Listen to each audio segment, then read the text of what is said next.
I don't ever slow up, no I don't take shit. I got no love for the fakeness. If you wanna play tough and wanna hate this, I'll always show up. I don't ever slow up, no I don't take shit. I got no love for the fakeness. If you wanna play tough and wanna hate this, I'll always show up and make a statement. I don't ever slow up, no I don't take shit. I got no love for the fakeness. If you wanna play tough and wanna hate this, I'll always show up and make a statement. Everything. CEO Ducati Claudio Domenicali menganalisis balapan hari Minggu di Austin dan memberikan pendapatnya tentang konsesi dan pekerjaan Marc Marquez. Pada kesempatan Milano Design Week, yang dihadiri oleh Claudio Domenicali, CEO Ducati, konsesi itu batasi perkembangan Ducati dan karya Marc Marquez setibanya dia di merek Borgo Panigale, bersama tim Gresini.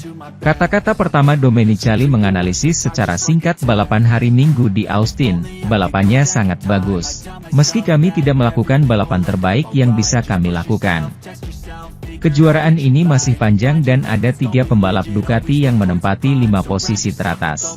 Jelas kami tidak bisa memenangkan semua balapan, karena para jurnalis mengeluh bahwa kejuaraan itu hanya satu merek. Tapi saya ingin mengingat bahwa Ducati balapan tahun ini dengan handicap dan menurut saya menarik untuk mengingatnya dalam balapan seperti hari Minggu. Saatnya untuk berbicara tentang konsesi, karena semua merek kecuali Ducati memiliki kelebihan. Claudio berkomentar mengenai hal ini. Badan yang mengatur kejuaraan telah membuat serangkaian konsesi, yang telah menawarkan keuntungan kepada semua orang kecuali Ducati.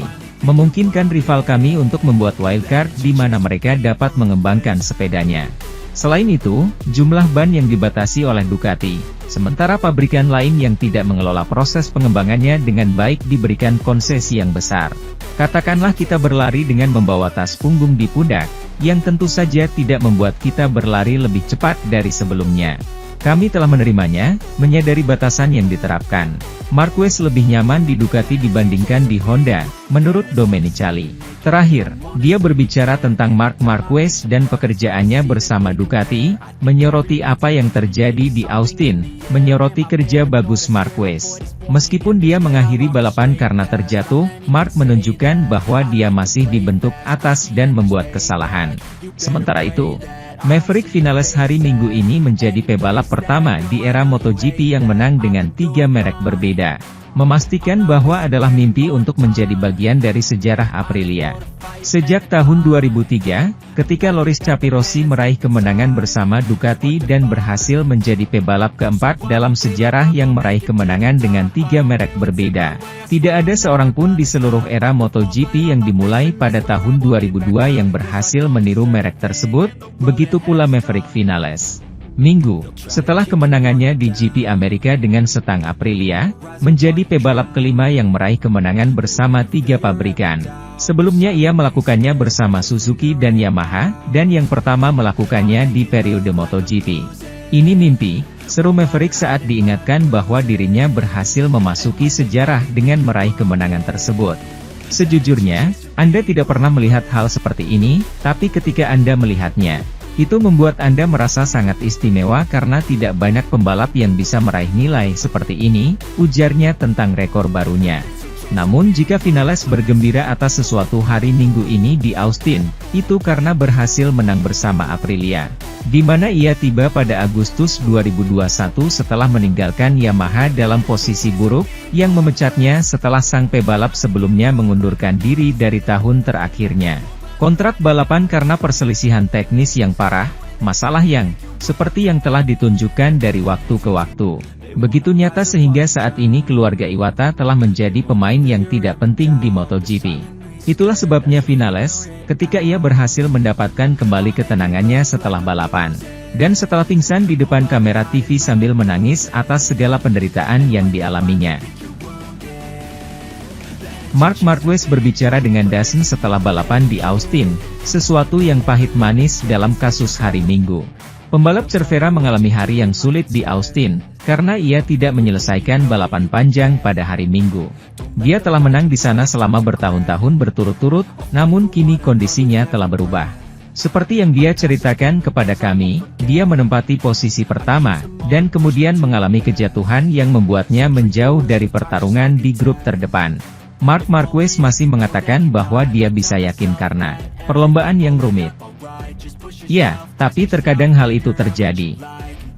Hingga berlangsung, kami menjalani balapan yang menghibur, apalagi saya harus kembali 2 kali. Saya merasa cukup baik, tapi buruk, rasanya, bagus tapi saya mengalami banyak masalah dengan rem depan, remnya turun sangat rendah. Lebih dari 1 kali menyalip tidak disengaja, hal itu disebabkan oleh rem. Pada tikungan 11 itu saya mencoba memimpin balapan secepatnya untuk melihat apakah suhu rem depan berubah, namun sesampainya di sana tuasnya rusak.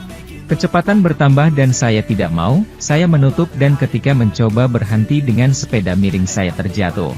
Kami tahu apa yang perlu kami tingkatkan, yang terpenting adalah kami berjuang untuk posisi pertama itu. Rasanya bagus tapi saya mengalami banyak masalah dengan rem depan. Marquez menganggap semuanya positif meski belum mencetak poin. Yang penting adalah kami telah membuat kemajuan di semua balapan. Qatar, Portimao, ini adalah balapan panjang pertama yang saya perjuangkan untuk posisi pertama. Saya merasa, ya, tapi setidaknya aku yang memimpin perlombaan, hilangkan tarianku. Yang kami cari adalah menjaga kecepatan yang kami temukan di sini dan menjaga jarak. Akhir pekan ini membuat saya mengeluarkan biaya lebih banyak. Di Jerez ini adalah sirkuit yang lebih bergaya Eropa dan melihat apakah kami dapat menunjukkan level yang sama seperti di Portimao. Jerez adalah acara berikutnya di kejuaraan. Detail-detail kecil yang ketika Anda memasuki sebuah proyek baru terkadang Anda memiliki lebih banyak hal.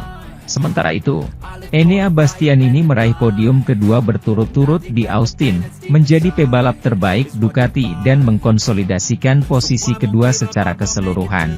Enea Bastianini melanjutkan perjalanannya di MotoGP musim 2024 ini. Pembalap Italia itu memutuskan untuk memulai tahun ini dengan filosofi mengambil langkah kecil, yang saat ini menempatkannya di urutan kedua Piala Dunia setelah 3 putaran pertama. Dengan demikian, ia meninggalkan Austin dengan posisi ketiga, podium kedua berturut-turut pada hari Minggu setelah Portimao. Untuk menutup kesenjangan dengan Jorge Martin di klasemen umum menjadi 21 poin. Grand Prix Amerika tidak mudah bagi pebalap asal Rimini itu, karena setelah start yang sangat baik ia melakukan kesalahan yang membuatnya tertinggal di peloton. Namun, kemudian keterampilan berkendaranya yang luar biasa terungkap, yang memungkinkannya mengungguli rekan setimnya, Pek cobanya ya, dan kemudian Martin berhasil finish sebagai pembalap Ducati terbaik di trek Amerika. Di depannya, Maverick Vinales dengan Aprilia dan Pedro Acosta dengan KTM, yang telah mengambil pilihan tepat dengan ban belakang medium, sudah terlalu jauh.